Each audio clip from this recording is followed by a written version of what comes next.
Selamat datang di kanal Seleb Entertainment, kabar update terbaru hari ini, nonton sampai selesai dan mari tekan subscribe, like dan nyalakan lonceng notifikasinya. Oke, inilah beritanya.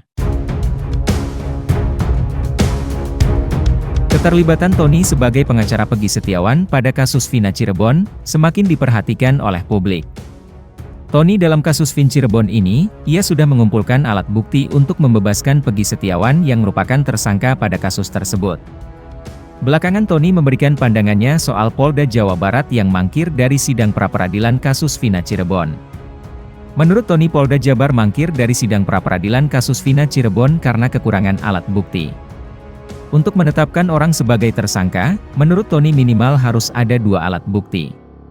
Bahwa untuk menetapkan seseorang menjadi tersangka itu minimalnya ada 2 alat bukti, ucap Tony dikutip dari YouTube Uyakuya TV.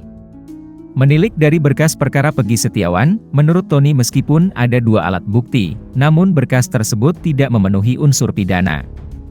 Maka dari pihak Kejaksaan Tinggi Jawa Barat mengembalikan berkas perkara Peggy ke Polda Jabar.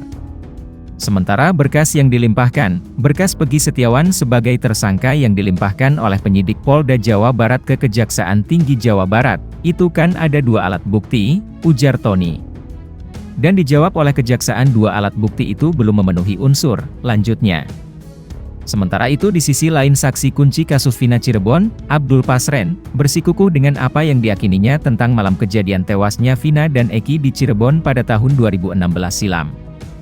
Pendirian Pasren tak goyah melawan kesaksian dari sejumlah warga yang mengeklaim melihat anak-anak terpidana tidur di rumah kosong miliknya saat malam Minggu tanggal 27 Agustus 2016. Pria itu lalu melaporkan para keluarga terpidana ini ke Polda Jawa Barat ketika kasus ini kembali mencuat di tahun 2024.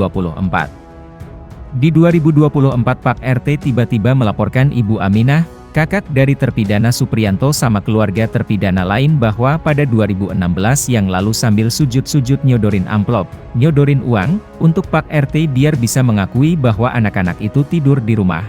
Ujar Ferry seperti dikutip dari channel YouTube Cak Sugiono Channel yang tayang pada Rabu, 26 Juni 2024. Keluarga para terpidana ini pun telah dipanggil dan di-BAP oleh Polda Jawa Barat.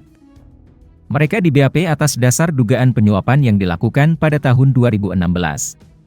Pak RT Pasren sampai sekarang masih tetap kekeh dengan pendapatnya, dengan kesaksiannya, dengan keterangannya di tahun 2016, tambahnya. Kini Pasren mengaku mendapat banyak intimidasi yang dialami oleh Pasren mulai dari persekusi, bulian sampai ancaman yang terus-menerus dialami oleh Pasren dan keluarga.